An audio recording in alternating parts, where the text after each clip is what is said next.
Good morning, boys and girls. Another day, another dollar. Before this video starts, I want you guys to remember to take all my advice with a grain of salt. I just be saying shit on here, honestly. Some of it I believe, some of it I don't, but no one really knows for sure. I contradict myself a lot. Could be damaging some people, but hey, I gave the warning. Ball's in your court, you know what I'm saying? But I hope you guys are having a great day. Okay. Today's video topic is why you need a thought in your life at least twice. You just need to experience it.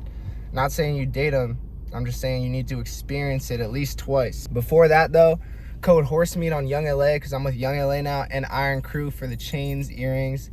And we got the Horsemeet t-shirts dropping April 15th. They sold out in a day last time. They're pretty dope. Anyway, today's topic, why you need a thought in your life at least twice. Look, man, right? Everyone wants to date a virgin, you know, whatever. But y'all ever been, y'all ever have that soul-sucking experience? I mean, I talk about this shit all the time, but I really just want to get into it today. Hook up. If you're trying to hook up with a girl and you don't give a fuck, you just want the best hookup experience of your life without getting an STD, a girl who's gonna get down in the mud. You know what I'm saying? And I'm not meaning that metaphorically as in like eat your ass. I'm just saying she gets down in dirt. I've always said this before, right? Because y'all are always like, ah, man, you're fucking saying the same shit all the time. But no, you can't teach being a freak. All right? I've actually had this argument a lot. You cannot teach being a freak. Okay, you can say that you can teach them, right? I said this in the virgin thing, but we're just getting more in depth into the topic today. Right? People will be like, oh, I'll just teach her, bro. No, you cannot truly teach her. You can teach her to a degree. Okay, you can teach her to a degree, right? And I always make the basketball reference, right? Where, you take an average man, right? You give him basketball training every day for 6 years. He'll be a good basketball player, man. But will he be LeBron James? Will he be Michael Jordan? Will he be Kobe Bryant? No. Will he shoot like Steph? No, he will not. You could train him for the rest of your life, but he just doesn't have that dog in him. He doesn't have that tenacity. You know what I'm saying? He doesn't have that grit. And it's the same way with being a freak. Some girls just got that dog in them, they just want it more. It's a talent. They have it innately. You cannot teach that. Because every guy, you know what I'm saying, I'll ask dudes, it's like, what's the best sex you've ever had in your life? Some of them will say it's their girlfriend. Some of them will like look around a little bit, feeling guilty, and they'll be like, there was this one girl, man, damn, that shit was crazy. He's like, it was something else. It was life-changing. Now, do you want to date a girl that's getting, slutted out all the time? Or a guy that's getting slutted out, or just fucking hundreds of girls? No, you don't want to date that. But do you want to experience it at least once or twice? Yes, sexual energy is God-given. It's just you're born with it. You're either born with it or you're not. You either got it or you don't. And you cannot teach that. This is an extreme example, right? But you got Riley Reid on the one side, right? And you have a pastor girl virgin who's never done anything on the left, right? And someone holds a gun to your head and they're like, all right, who's gonna give you the best one-time hookup experience? Obviously Riley Reid will do things to you that you've never experienced in your life. It's just that experience. It's just that dog. She's a professional. You know what I'm saying? She'll handle you like she'll handle your meat as if Gordon Ramsay was given an A5 Wagyu piece of steak. You know what I'm saying? That's getting handled with care. It's getting handled with, professional attitude. You trust giving that A5 Wagyu to Gordon, done to perfection. You know what I'm saying? In ways that you cannot fathom. Now you give that A5 Wagyu, right, to your average run-of-the-mill chef.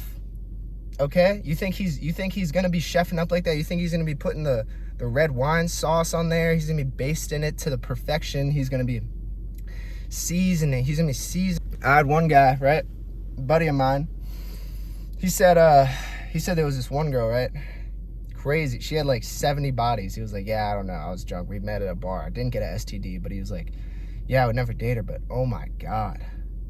Oh my God. The skills and talents that she picked up and during her time, he was like, it was unreplicable.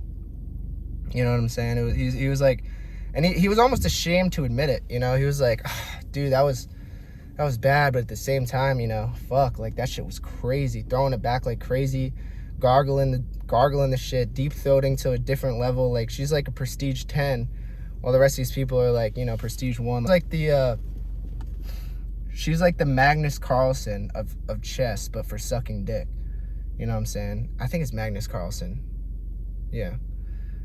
She's like the entrepreneur of penis, and she's like the Western colonized. And you know, I'm just gonna say it, even for girls too. I feel like once in your life, you need to know it.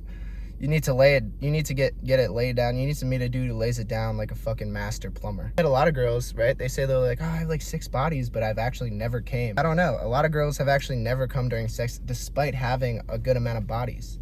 You know what I mean? So, you know, I don't know. Also, on top of that, everyone hates like hookup culture and bodies, which I get, I completely understand. But at the same time, look at all the guys who go out trying to get laid, right? What if the only time anyone could ever have sex was if you married somebody? And some people would say that that's good, right? But other people would say, you know, that would be a problem because, one, a lot of people would jump into marriage way too quickly, because marriage is a lot more than just sex. There's a lot that goes into it. I mean, after 5 years, sex is actually the bottom thing on the list of things that go into marriage. You know, and then divorce rates would probably be even higher than they are now, because people are just jumping into marriage because they're too horny, you know? I mean, look at the Mormons, right? The divorce rates are so unfathomably high because people are getting married at like 17, 18, honestly, and they say it's not just a fuck, but like it is a lot of the time. And I know this because I have a lot of family out in Utah, so I grew up around a lot of Mormons kind of stuff. And you know, dude, their divorce rates are crazy high because like they're just getting into it for sex, which if you're only getting into marriage just to have sex, you should not be getting married. You know what I'm saying? You should never be getting married. You need to love the person, you know, you need to just get a feel, because marriage is a huge thing. On top of that, some of the drawbacks of getting divorced are losing a lot of shit, lawyer fees. It's expensive. It's taxing on your mental health. I mean, there's a lot of men who say that the divorce that they went through was so bad, it was literally the worst thing in their life, and it's like their life has never been the same since, solely because of how bad that divorce was. You know what I'm saying? You don't want that shit. You know, so there's good and bad sides to hookup culture. I mean, like, dude, because like if it was truly a culture where like you could not have sex unless you were married, I don't know, I think there'd be a lot of bad things that come with that. A lot of good things too, but nothing is ever perfect, you know? I feel like people need to start looking at choices not based on where they win, because you never truly win in most choices that you make. You gotta look at where you lose the least. You know what I'm saying? Because like I think people are expecting too much out of the choices they make.